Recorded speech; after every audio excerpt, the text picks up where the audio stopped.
Inilah akibatnya jika seseorang tidak paham ilmu alat, tidak paham nahu dan sorob, walaupun sudah gelarnya doktor, lulusan dari universitas manapun, ketika tidak paham ilmu alat, membahas ayat Al-Quran jadinya tafsir suka-suka otaknya sendiri. Assalamualaikum warahmatullahi wabarakatuh. Alhamdulillahirabbil alamin, wassalatu wassalamu ala sayidina Muhammadin asyrafil mursalin wa ala alihi washabihi ajmain, amma ba'du. Kaum muslimin dimanapun berada, semoga Allah subhanahu wa ta'ala senantiasa memberikan rahmatnya, taufiknya, hidayahnya, maghfirahnya, memberikan kelancaran rezeki dan kesehatan kepada kita semua, amin, Allahumma amin.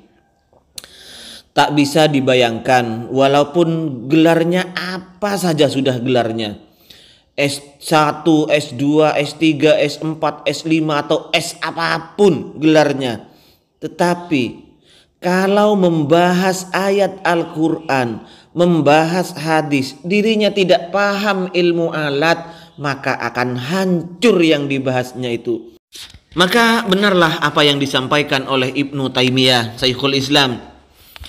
Beliau pernah menyatakan dalam satu kitabnya, memperjelas bahwa pangkal kesesatan dari ahli bid'ah karena ketidakpahamannya terhadap gramatika bahasa Arab. Sehingga yang ada mereka malah menuduh ahli bid'ah terhadap orang lain. Jadi untuk memahami ayat Al-Quran dan sunnah yang ad-daqiqatil ma'ani ini, kayabhamu ma'aniyal Qur'ani wa sunnatid daqiqatil ma'ani, maka jalan satu-satunya tidak lain adalah wannahu aula awalan ayyu'lama idil kalamu dunahu layubhama. Nahu adalah yang paling utama untuk diketahui pertama kali, karena bahasa, kalam, percakapan, ibarat tidak akan pernah bisa dipahami tanpa dirinya mengerti tentang ilmu nahu. Nah, ini yang terjadi pada Pak Doktor lulusan Madinah, jurusan agama, membahas ayat Al-Quran. Dirinya tidak paham tentang gramatika bahasa Arab, jadinya hancur seperti ini. Yuk kita buktikan kalau tidak percaya, bahwa jika seseorang itu hanya mengandalkan terjemahan, maka ketika menemukan ayat jadinya cocok logi. Kayak orang nawar apa ya? Kayak nawar sayur aja. Al-Quran ditawar-tawar kayak orang nawar sayur. Enak dibeli, ndak enak dibuang.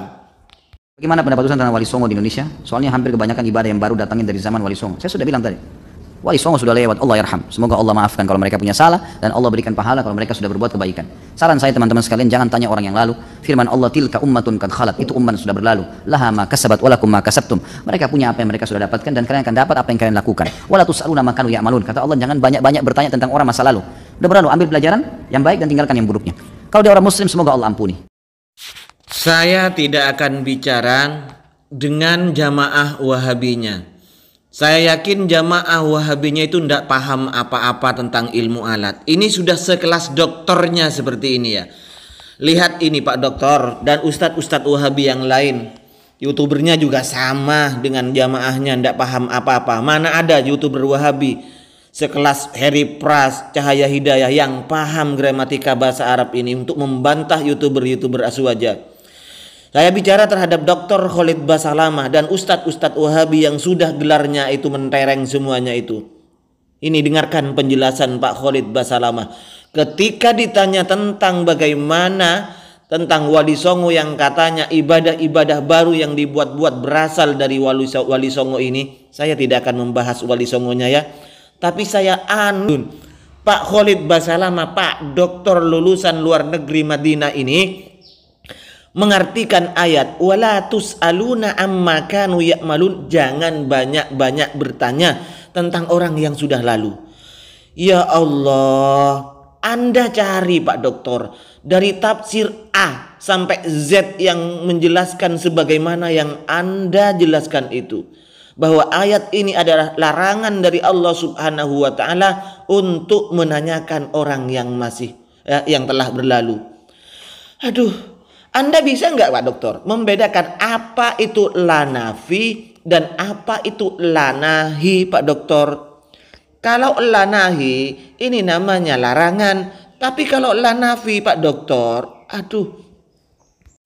Jadi ini maksudnya begini Pak Dokter, tilka ummatun, mereka itu adalah umat-umat qad khalat yang telah berlalu. Ini maksudnya Nabi Ibrahim, terus nabi-nabi yang terdahulu, ini maksudnya bukan Wali Songo. Qad khalat laha ma kasabat, laha ma kasabat. Untuknya, untuk mereka yang telah berlalu, nabi-nabi yang lalu itu adalah apa yang mereka kerjakan. Walakum ma kasabtum, kalian juga akan menuai apa yang kalian kerjakan. Wala tus'aluna amma kanu ya'malun. Di sini lanya lanafi bukan lanahi. Kalian tidak akan ditanya apa yang mereka kerjakan. Bukan larangan agar kalian tidak bertanya tentang umat terdahulu, Tor. Aduh, ndak usah pakai nahu sorob. Kalau jamaahnya itu cerdas, tentunya akan nanya. Masa sih kita dilarang untuk bertanya tentang nabi-nabi yang dahulu? Kita dilarang untuk bertanya tentang umat-umat terdahulu, tentang kisah-kisah umat terdahulu.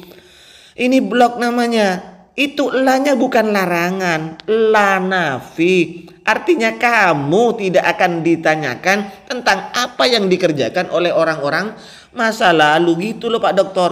Bedakan mana la nafi dan mana la nahi. La nahi itu Pak Dokter jasem, karena termasuk amil yang menjasemkan fi'il mudhari. Tentunya kalau larangan, kalau lanya ini nahi, maka bukan latas alu. Bukan walatus aluna, tapi latas alu, jangan kalian bertanya. Dan ini fiilnya pakai tus aluna. Ini adalah fiil mudhari, binanya majhul, wakilnya adalah jamak mudzakkar mukhatab. Jadi artinya di sini walatus aluna, kalian tidak akan ditanyakan. Beda jauh larangan untuk bertanya dan tidak dipertanyakan. Beda jauh. Kalian jangan bertanya, kalian tidak akan ditanyakan. Beda jauh Pak Dokter.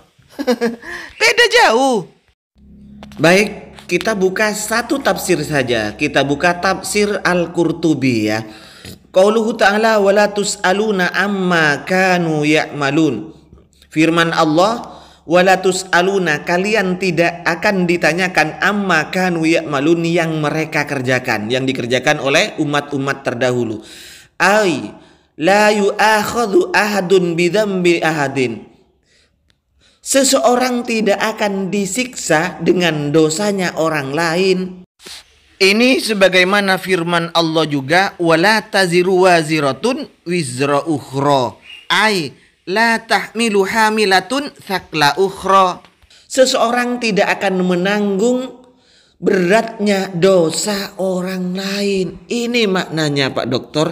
Jadi kalian tidak akan ditanyakan, kalian tidak akan diminta pertanggungjawaban apa yang dilakukan oleh umat-umat terdahulu.